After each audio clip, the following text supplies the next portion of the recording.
Innal hamdalillah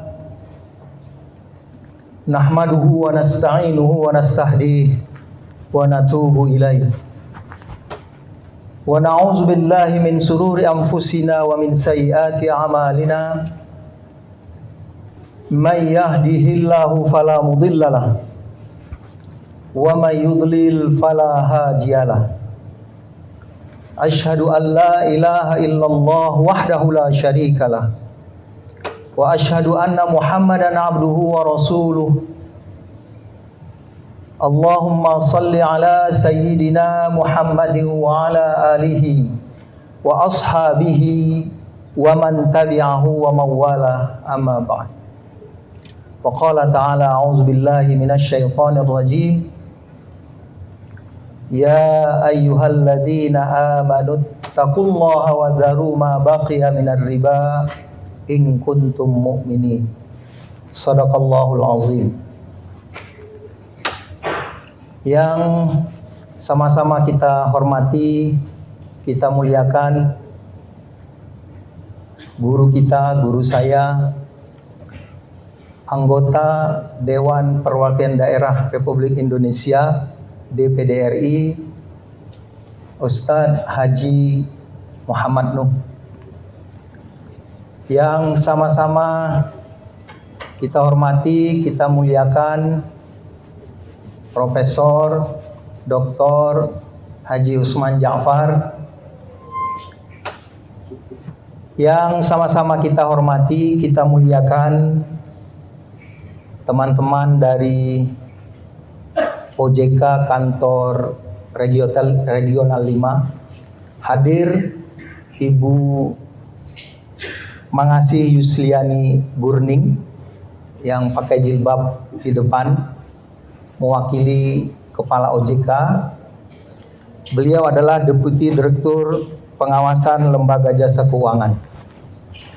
Hadir bersama beliau Bapak Abdul Muin Akmal Padang, Kepala Bagian Pengawasan Perbankan, juga Bapak Alfian Muhammad Nasir, Pengawas Perbankan Syariah. Yang saya hormati, saya banggakan para ustadz, bapak-bapak sekalian, pengurus masjid sekota Medan yang berhadir. Beberapa di antaranya saya kenal, tapi banyak wajah-wajah baru yang hadir. Ahlan wa sahlan dalam acara OJK bekerja sama dengan anggota DPR RI Komisi 11. Bapak-bapak yang dimuliakan Allah, kita baru saja melewati krisis multidimensi, diantaranya krisis ekonomi akibat pandemi COVID-19. Ekonomi kita jatuh terpuruk. Lalu dalam suasana seperti itu, apa yang harus dilakukan oleh bangsa yang mayoritas penduduknya adalah Islam? Kita ketengahkan tema kita hari ini, peranan keuangan syariah untuk pemulihan ekonomi kita. Sesungguhnya sudah ada kebijakan pemerintah terkait ekonomi syariah dan keuangan syariah ini.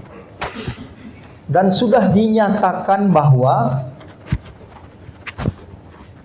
ekonomi syariah dan keuangan syariah ini punya potensi yang sangat besar untuk sumber pertumbuhan ekonomi baru. Artinya, kalau kita hanya melakukan cara-cara menjalankan ekonomi seperti selama ini, maka kita tidak akan bisa mendapatkan lompatan yang besar untuk kemakmuran dan kesejahteraan bangsa ini. Selamat datang Ustadz Salman Al-Farisi. Lalu mau tidak mau,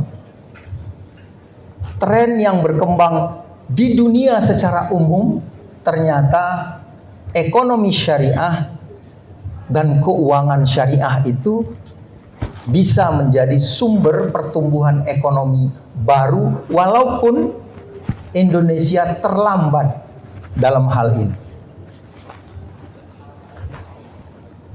Di negara kita ada yang namanya KNEKS, Komite Nasional Ekonomi dan Keuangan Syariah.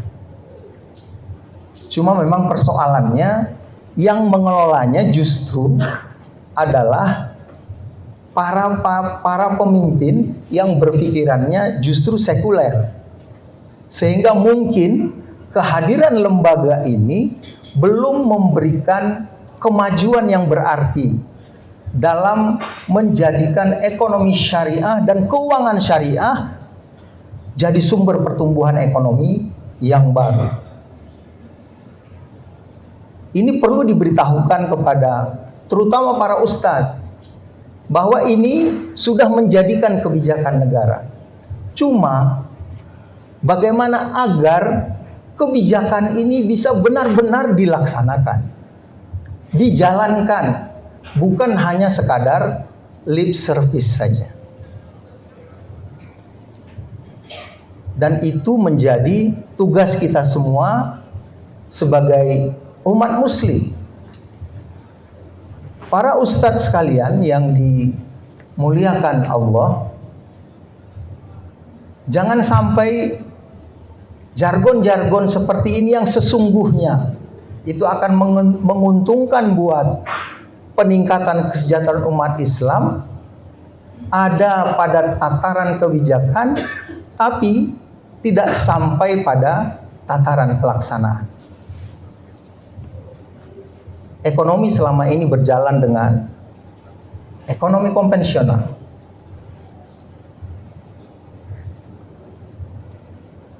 Yang terjadi adalah yang kaya makin kaya, yang miskin makin miskin. Terjebaklah sebahagian rakyat Indonesia yang mayoritas Islam itu dalam jebakan kemiskinan.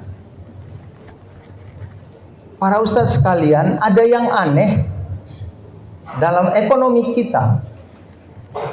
Selalu kita membanggakan bahwa ekonomi kita itu tumbuh. Walaupun kita terkena pandemi sekalipun, ekonomi kita tumbuh. Tapi ada anomalinya.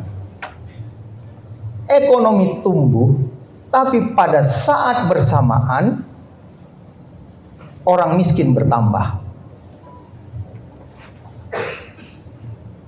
Yamhaqullahu riba wa yurbis sadaqat. Allah hapuskan riba, Allah tumbuh suburkan sedekah. Ekonomi kita dibangun dengan sistem ribawi. Maka pemerintah dengan sengaja dan sadar setiap tahun ketika menyusun APBN-nya terkait dengan kebijakan ekonomi, merancang bahwa akan ada inflasi. Tahun 2023 direncanakan inflasi itu 3%. Yang lalu pernah 4%, pernah 5% direncanakan. Artinya apa? Artinya memang disengaja, direncanakan bahwa di tahun 2023 ini akan terjadi kenaikan harga sebesar 3%. Yang bermakna apa? Itu akan mengurangi pendapatan rakyat Indonesia keseluruhannya, hatta orang miskin sekalipun. Pendapatannya akan berkurang. Makanya orang miskin tidak bisa bergerak untuk keluar dari kemiskinannya. Karena ketika dia berusaha dengan sungguh-sungguh untuk meningkatkan kesejahteraannya, meningkatlah pendapatannya, tapi pada saat bersamaan pendapatannya dipotong oleh inflasi. Bekerja terus, tapi kesejahteraan tidak meningkat. Saat ini ada 26 juta lebih orang miskin di Indonesia. Itu bermakna sebagian besarnya adalah orang Islam. 26 juta. Itu dengan standar para ustadz sekalian, pendapatan 504.000 per bulan. Yang 26 juta itu artinya pendapatan per harinya lebih kurang 16.000. Bagaimana kalau standar itu kita naikkan menjadi 1 juta pendapatannya sebulan? Bagaimana bisa hidup dengan pendapatan 500.000 sebulan? Kalau kita naikkan 1 juta, jangan-jangan orang miskin di Indonesia ini sudah mencapai 100 juta. Padahal ekonomi kita terus tumbuh sebagaimana yang dipublikasikan oleh pemerintah. Allah menjamin ekonomi yang dibangun dengan sistem ribawi, maka pertumbuhannya akan Allah hapuskan. Para ustaz sekalian, dengan pertemuan dan tukar pikiran seperti ini, insya Allah akan bisa membangun kesadaran kita bersama. Tadi ustaz sudah doanya itu untuk pimpinan 2024. Kita berharap bukan sekadar terpilihnya pemimpin 2024, tapi pemimpin yang punya visi untuk ekonomi syariah yang sudah, sekali lagi, sudah diakomodir oleh negara ini. Jadi kita tidak harus malu-malu, takut-takut, was-was untuk bicara soal ekonomi syariah. Ada undang-undangnya. Jadi nggak usah takut lagi dicap radikal apa segala macam. Kalau kita bicara ekonomi syariah, bicarakan. Salah satu apapun yang dibicarakan di masjid-masjid kita, pastikan salah satu materinya adalah terkait dengan ekonomi dan keuangan syariah. Karena pemerintah sendiri mengakui tidak ada lagi sumber pertumbuhan ekonomi yang baru. Salah satunya yang paling utama adalah ekonomi dan keuangan syariah.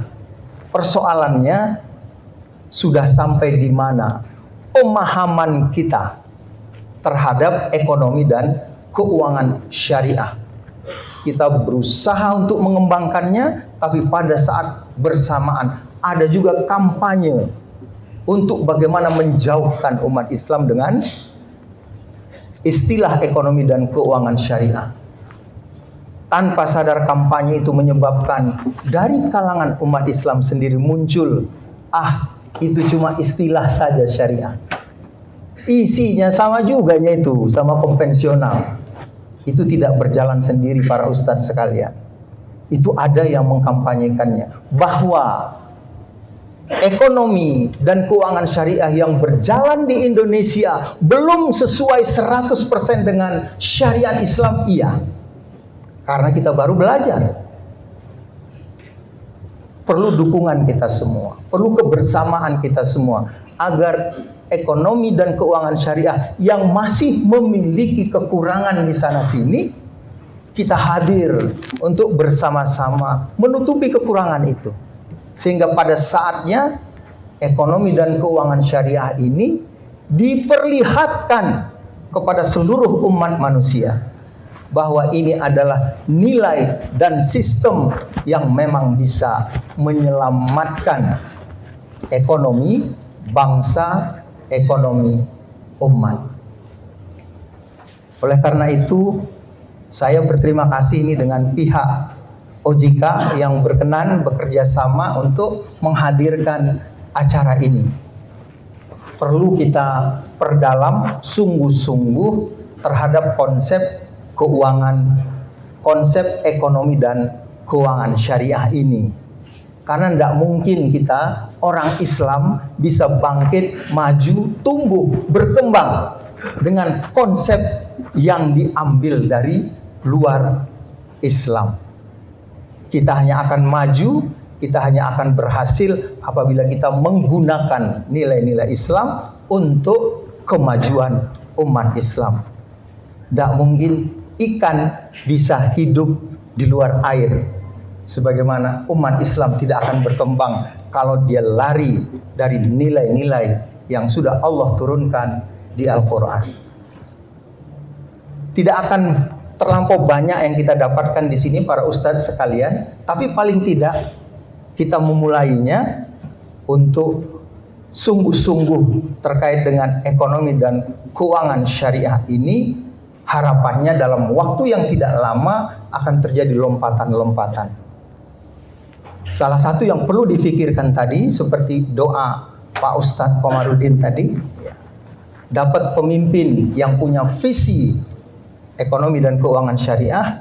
Jangan lupa juga tidak cukup presiden saja, Pak, para ustadz sekalian, karena undang-undang itu disahkan di DPR. Kalau presidennya tidak didukung oleh DPR yang punya visi sama untuk membangun ekonomi dan keuangan syariah yang sudah menjadikan kebijakan negara ini, maka dia tidak akan berkembang dan berjalan.